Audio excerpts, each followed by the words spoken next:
Good morning, everybody. Happy Tuesday. So I wanted to hop on real quick because God blessed me with my heart.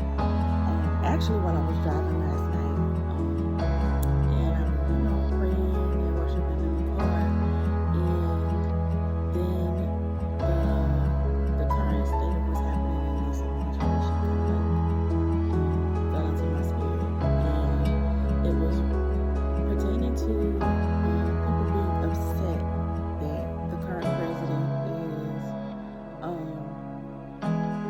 declaring it was 17 days of prayer and reading the Bible up to commemorate our 250th anniversary as a country. And I want to encourage people to go back and read the book of Jonah. I want to implore people to go back and look at what happens when the leader of a nation humbles himself and repents before God, and how the nation benefits from his repentance and his humbling himself. And I say this because I see a lot of people, particularly, first of all, let me just go ahead and say, this message is for people who consider themselves to be believers. This is not about unbelievers at all. If that is you and you do not identify as a believer, please feel free to click off. But I just find it odd that there are so many people who claim to be Christian who have a lot of negative things to say about their leader wanting to read the Bible and declare this a nation in prayer and, basically humble ourselves before God in commemoration of our 250th anniversary. And I know that he can be unhinged. I absolutely know that. I've said this before, and I'm saying it again because it's true. I did not vote for him, nor did I vote for her. I'm saying that because people seem to think that because I state things based on biblical principles that I'm in support of him and everything that he does. That is absolutely far from the truth. But I do have enough sense to know that when a leader of a nation, much like the king in the book of Jonah, declared a fast, and the whole nation repented, God spared that nation from the judgment that was getting ready to come, which is why God sent Jonah there to begin with, because he told Jonah to go and tell them, hey, if y'all don't clean it up and tighten up, I'm getting ready to wreak havoc on y'all, basically.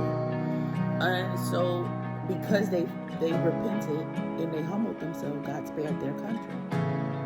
Now, I want y'all to think about that. America has a lot of things that we are getting ready to face judgment about.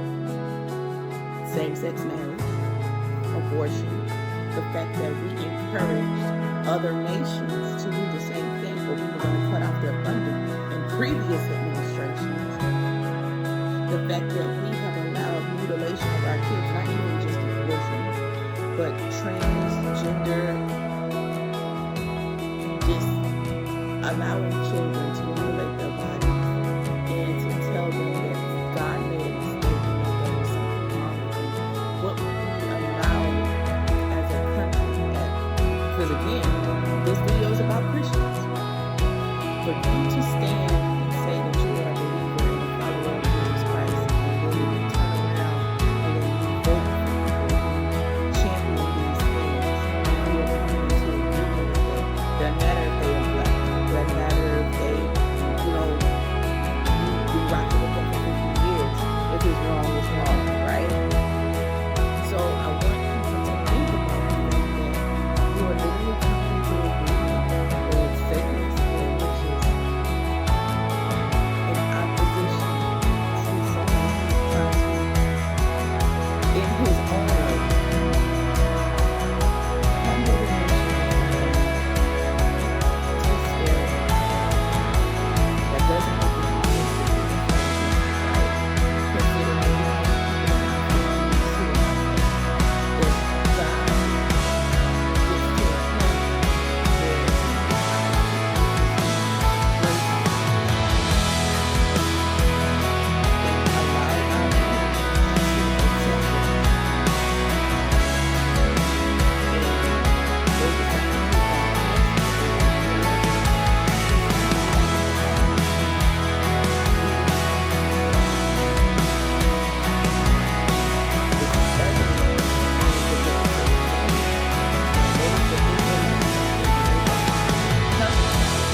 then God allowed the Philistines to whoop their tail because they were out of alignment. They were not humbling themselves. They had no reverence for him anymore. When you abuse the grace, it leaves. Like you don't get like okay, I'm gonna just keep playing in God's face and he just gonna keep protecting us. He gonna keep covering us. No. He will allow your enemies to overtake you. And I know this is where people are like, well, if that was the case, people talk about slavery and all this other things, okay, but then you have to think about what led up to slavery. Everybody's talking about ancestors and ancestors. Okay. But how did your ancestors end up in slavery? White people didn't just go over there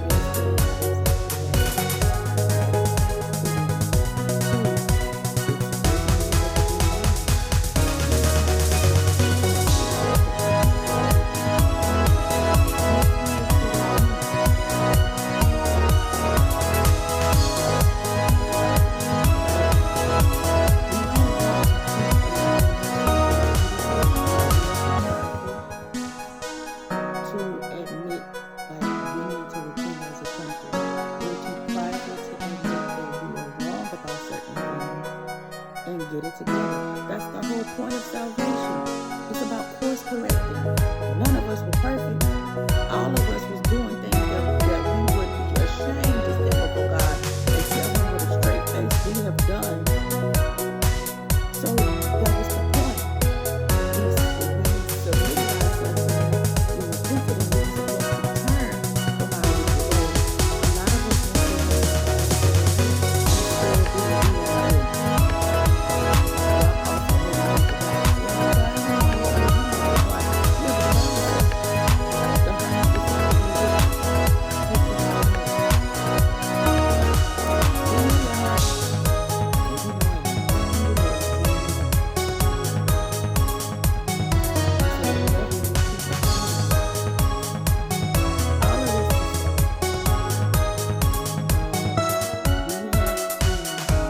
step back for a second and think about what that would look like for us as Americans if we allowed the leader of our nation to humble himself.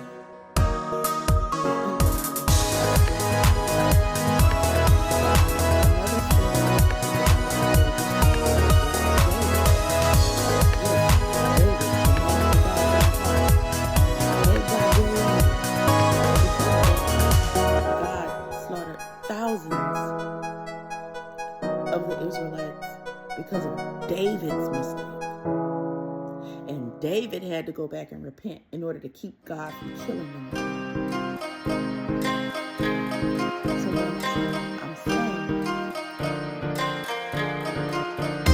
as leader of the nation, not only himself but that nation.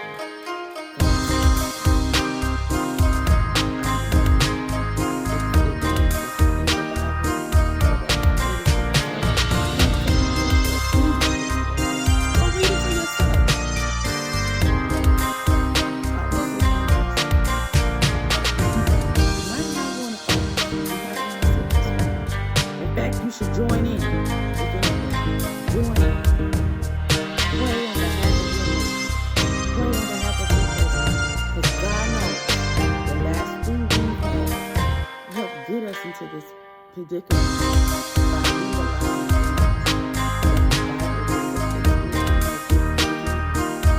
And that should have shown you when your allegiance was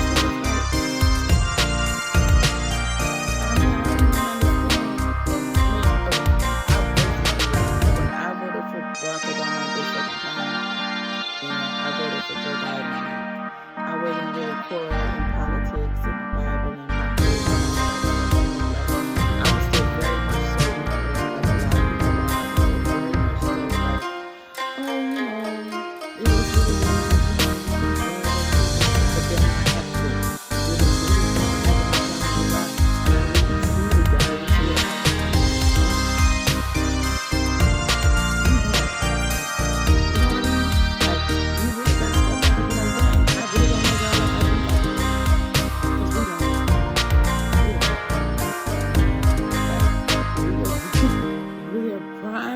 judgment, and we need somebody to intervene on our behalf. This is what we need to get intercessors. We need to be interceding for our nation, because if we don't, we've already got people on our soil right now that's ready to take us out. And y'all see we're being friendly with. People are trying to make, literally, look at what's happening. We are watching apostasy happen in real time. We are watching people posing up to the enemy in real time and villainizing Christians for standing on biblical truths that have been around longer than this nation has been around. Fundamental truths of humanity. The difference between man and evil. Like, we are watching in real time the great falling that please, go back, look at your Bible, read the book of Kings, read 1 Samuel all the way to 2 Kings. Look at what happened when those kings